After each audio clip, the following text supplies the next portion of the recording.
A World Health Organization expert fears that the coronavirus can be the mysterious disease X, or whatever they're calling it. It's this hypothetical pathogen that can infect the whole world and potentially bring about 80 million deaths. I want to read this for you and show you the latest update and the fears from the World Health Organization. As I always say, China's been lying. It's substantially worse than we can even know at this point.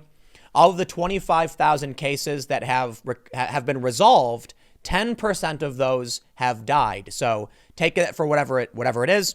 But the bigger issue now at play is the shortage of medicines and the absolute collapse of the globalist experiment. I mean that in the literal sense. Some people think globalist means something else. I literally mean that over the past several decades, there's been an increase in an effort to create trade lines and supply chains through various countries.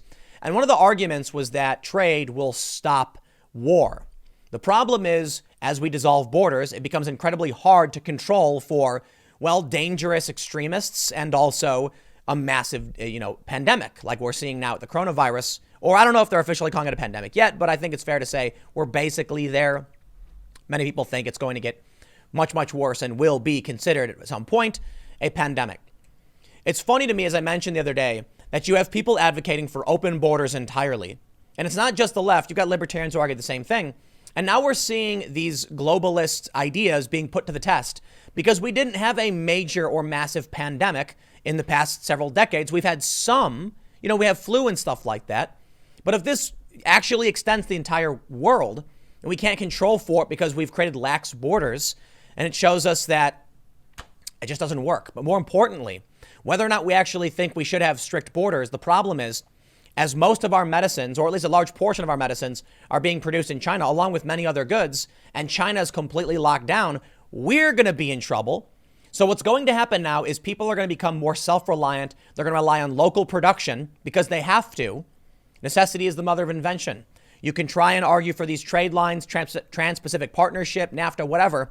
But when you have a massive disease and have no choice but to make your own product, you will. It's not just about saying we don't want to bring in products from China because of the disease. It's also that China is locking down its country and probably not sending stuff out to a certain degree. But more importantly, nobody is working. If we rely on China for everything and they go into lockdown over a disease, we don't get products. Let's read the stories. Daily Mail says, is the killer coronavirus now disease X? World Health Organization expert warns the infection is rapidly fitting category for the mysterious pathogen scientists fear will kill 80 million. They say the name is given to a future mysterious pathogen which could break out among humans and wreak havoc across the world. SARS-CoV-2, CoV-2, has infected around 80,000 people in the 2 months since it emerged at an animal market in Wuhan, China in December. That is wrong. We don't know where it emerged, and several studies have shown it actually wasn't the market. It has killed more than 2,600 people and can cause severe lung damage and trigger multiple organ failure, mainly among old or weak patients. Also, keep in mind, there were some young people in their 30s and 40s who were in a hospital when they died. Dr. Marian Koopmans, a virologist for the World Health Organization, said, whether it will be contained or not, this outbreak is rapidly becoming the first true pandemic challenge that fits the disease X category, listed to the WHO's priority list of diseases for which we need to prepare in our current globalized society. And there's that word. Her comments come less than 6 months after a report led by a former WHO official warned a flu-like illness could kill up to 80 million people if it broke out. In other developments to the escalating outbreak today, they say the World Health Organization admitted the killer coronavirus outbreak sweeping the world won't be officially declared a pandemic. Afghanistan, Bahrain, Kuwait, and Iraq become the latest countries to record cases of COVID-19. Italy confirmed its 7th virus death in Europe, and 11 towns are now on lockdown. South Korea now has the largest number of cases outside of mainland China, with 830 patients known to have caught the virus. Iranian officials denied a cover-up after a lawmaker claimed 50 people have died from the infection in the city of Qam alone. But the UK's official position for Italy, South Korea, or Iran has not changed, with the coronavirus threat to the British public still being low. I believe they then go on to just talk. Okay, so here's what she says. Dr. Koopmans wrote, initial resemblances with the SARS outbreak in terms of its origin, the disease associated with infection, and the ability to spread are clear. But since 2003, global air travel has increased more than tenfold. and the efforts needed to try to contain the epidemic are daunting. Disease X represents the knowledge that a serious international epidemic could be caused by a pathogen currently unknown to cause human disease, according to the WHO. It was listed on the global organization's list of top priorities for research and development 2 years ago. It remains on the list despite not yet existing. So disease, let me read, they give you a breakdown. Disease X is a term used by the World Health Organization to refer to a disease which has not yet been discovered, but is expected to have a global impact when it emerges. They say Disease X represents the knowledge. We read that already. And so we read that. The name Disease X is essentially a placeholder for an illness which global experts are certain will appear at some point in the future, but do not yet know what it is or where it will happen. Simulations have predicted that a pandemic outbreak of a flu-like virus could kill tens of millions of people around the world and seriously injure the global economy. Other illnesses which have comparable levels of concern include Ebola, Lassa fever, Zika, and Congo hemorrhagic fever. So we now have an updated map. I got to say, it really does look kind of like Plague Inc. And it's not to downplay the severity of this, but it's to show that we're tracking very much so like people have predicted or simulated, what happened. The disease is spreading. South Korea has 8 deaths. Japan has 1. There's the Diamond Princess cruise, which has 3 deaths, 691 people infected on that cruise. So Hong Kong, Philippines, and Iran, as well as France, have had deaths. But my understanding is that the first European deaths, because the other deaths were Chinese tourists, is in Italy. So it seems like it's fair to say, I can say for the 50 billionth time, things are getting worse. They're going to get worse. But when you talk about globalization, the first thing I want to tell you about, because this is serious and you need to take care of yourself, coronavirus threatens shortages of about 150 drugs. We rely too heavily on other countries for specific products. This has been the result of globalization. Outsourcing of jobs and manufacturing to foreign countries makes us dependent. It's bad for everyone. Everyone should be able to sustain themselves. You can't just hope that someone else is going to have their house in order and have something available for you to eat. Now, I don't think we have to worry all that much in terms of like an economic collapse, because we can just pick up production in the United States, open some plants.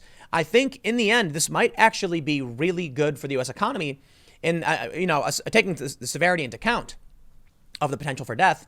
The reality is, I think Americans might wake up to the need to have these facilities in our own country, and that will bring about more factories, more jobs, and make us more independent. Axios reports about 150 prescription drugs, including antibiotics, generics, and some branded drugs without alternatives, are at risk of shortage if the coronavirus outbreak in China worsens, according to 2 sources familiar with a list of at-risk drugs compiled by the FDA. China is a huge supplier of the ingredients used to make drugs that are sold in the U.S. If the virus decreases China's production capability, Americans who rely on the drugs made from these ingredients could be in trouble. The FDA declined to comment on that list, but said in a statement that it's keenly aware that the outbreak could impact the medical product supply chain and has devoted additional resources towards identifying potential vulnerabilities to U.S. medical products stemming specifically from the outbreak. They say that the agency has been in contact with hundreds of drug and medical device manufacturers and is also coordinating with global regulators like European Medicines Agency. It pointed out there aren't any vaccines, gene therapies, or blood derivatives licensed by the FDA that are manufactured in China, although raw materials for many products do come from China and other Southeast Asian countries. The agency is in contact with biologics manufacturers to monitor supply chains. If a potential shortage or disruption of medical products is identified by the FDA, we will use all available tools to react swiftly and mitigate the impact to U.S. patients and healthcare professionals, said an FDA spokesperson. They say that the commissioner, Stephen Hahn, is not a member of the task force that the administration has assembled to handle the coronavirus. Only 2 of the dozens of members of the task force are physician scientists, BioCentury noted on Friday. Politico reported Friday night that the White House is worried about how the coronavirus outbreak could shape President Trump's re-election prospects, and some administration officials are concerned that the virus is already spreading within the U.S. undetected. Yes, that is very, very likely. So I hope you have all listened to every single time I've said take it seriously, go buy some supplies. Whether or not the coronavirus spreads within the U.S., any potential drug shortages would be felt acutely by the American patients that rely on them. We're now seeing the market drop So it's around 1,000 or so. Let me actually refresh this, see if they've got an updated number on this one, because I believe they would. Dow drops more than 800 points and is on track for its single biggest one-day loss since August, as fears mount. The coronavirus outbreak in China will become a worldwide pandemic. You can't, look, when people panic, they do things that are irrational. We're going to pull through this. We're going to be okay. And afterwards, the market's going to recover. If for some reason you're selling because you're scared, do not panic sell. We're going to pull through this and the market will recover and you're going to be left out. Now, there's probably a lot of people that are liquidating assets for cash so they can go and buy stuff. That makes sense. And that may be a big driving factor. What's interesting is is talk about how this will end globalization. Like I've already mentioned a couple times in this video, we have this article from National Interest saying coronavirus is killing China's factories and creating economic chaos. Quote, Walmart, which essentially forces suppliers to manufacture in China, told consumers to save money and live better. Yet how can they live better if store shelves are bare? I mean, how many products do you see where it says made in China on the bottom? So this was bound to happen. For decades, we have just thought, actually, let me stop. Let me tell you some absolute insanity. You know how skateboards are made? Maybe not all of them, but a lot of them. They'll cut down trees in Canada or America, rock maple. They will ship the wood to China and then send it back here. That to me is absolutely insane. If we're going to cut down trees here, we can hire American labor to make the skateboard. That always blew my mind, but that is true for so many products. We outsource some materials to China, sending it on massive cargo ships so they can then turn it to something else because the labor is cheaper and send it back here. America should be able to take care of itself. So we definitely need our manufacturing base back. This idea from so many politicians that we can just have China do the cheap labor or Mexico do the cheap labor was a huge mistake. They got by because we didn't have a pandemic.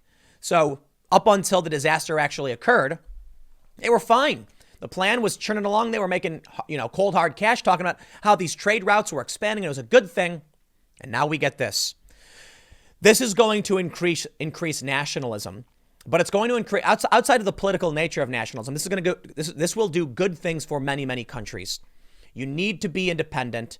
You don't need to rely 100% on your own country for producing literally everything. Certain raw materials are better sourced in other countries, and we can have things made in other countries as well, so long as we are equipped and able, and to a certain degree, producing products in our own country. National Interest says, this looks like the end of China's central role in global supply chains. A microbe in China and the response of a totalitarian government is killing it.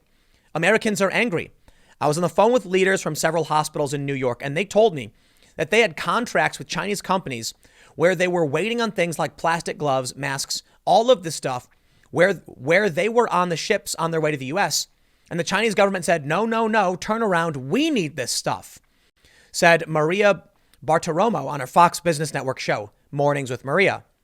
How is anybody going to trust China in terms of keeping up their end of the bargain again in this business? You can't blame China for turning these ships around. They're going to do whatever it takes to protect themselves, not you. You're the beneficiary of their cheap labor.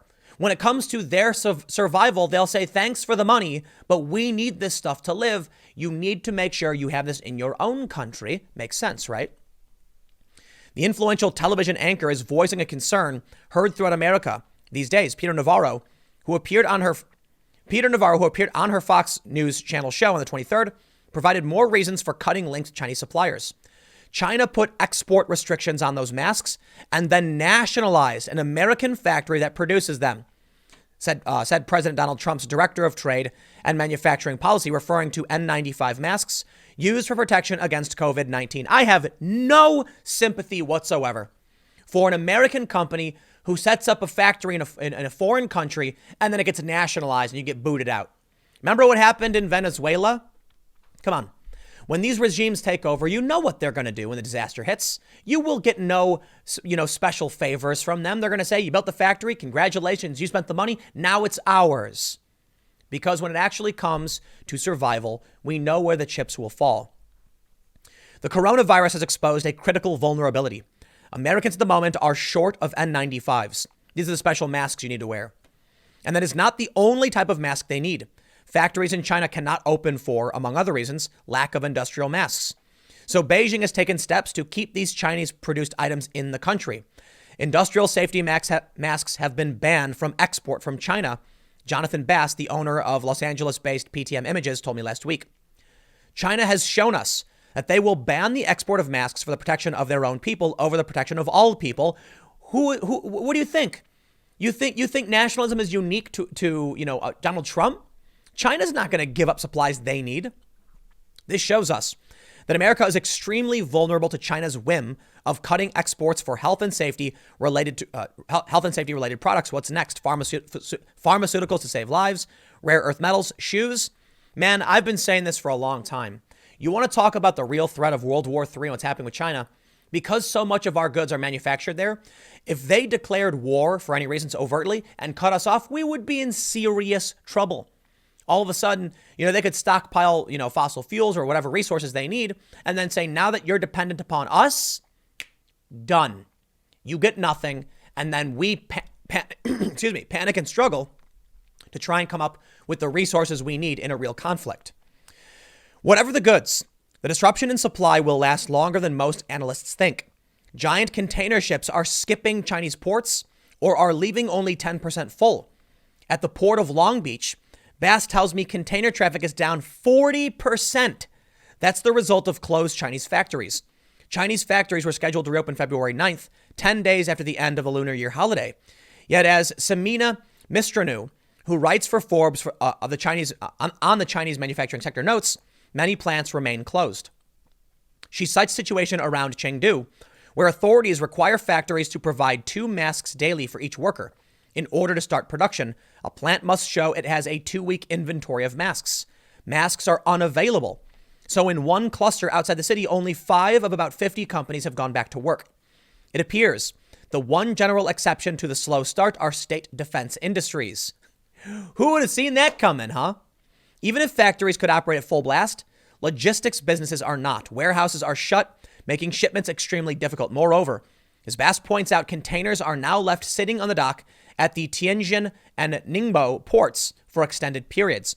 Containers bound for the U.S. are being loaded as much as 4 weeks late. Some believe shortages will become noticeable at American retailers in mid-April. But the big box stores are especially vulnerable because they generally keep inventories to a minimum. So Walmart shelves, a friend tells me, might show empty spots next month. And try to buy an iPhone this spring. On the 17th of this month, Apple announced it expected to miss its revenue forecast for the current quarter, in part due to shortages of that iconic product. The Chinese slowdown is far more serious than many believe. Analysts, looking back to the SARS epidemic in 2002 and 2003, are predicting a V quick recovery. This time, at that point, they were looking at it. This time, the recovery could resemble an L, in part because the disruption is so much greater than it was back then. Even the best-run companies this time are being taken by surprise. Apple, given its dependence on the Chinese market, Crimea River, has its pulse on China, but the company issued its over-optimistic guidance on January 28th, less than 3 weeks before the revenue miss announcement on the 17th. That's an indication of the fast erosion in China's economy. How many companies outsourced to China are dependent on Apple? You owe all that sweet and juicy profit for jacking up the price on crappy products. And you make them in China with cheap labor. You sell something that costs $100 to make for $1,000. You have a massive markup. And now because you've left the United States, your business is being hurt. I'm not going to cry for you at all. Companies should absolutely have contingency plans and shouldn't put all their eggs in one basket. That's the most important point to be made. We're going to see these trade lines break down, not intentionally, but they're breaking down because of the virus. And it will happen again, showing us the real vulnerability of mass-dependent, sectorized globalism. The idea that China could manufacture everything for the world, medicines, phones, technology, or otherwise, was insane. They have all the capabilities, and when the virus emerges, not only does it shut their production down, so we're in trouble, but they take it all back for themselves, and then what are we left with? All the better to explain why America needs to open more factories, why Apple should absolutely be producing more in the United States. I believe they recently announced this. The light at the end of the tunnel for this horrifying circumstance, the coronavirus, is that we might actually get manufacturing more localized, which can boost our economies and keep us safe. Not just the United States, every other country should be thinking about this. I'll leave it there. Stick around. Next segment's coming up at 4 p.m. at youtube.com/Timcast. It's a different channel. and I will see you all then.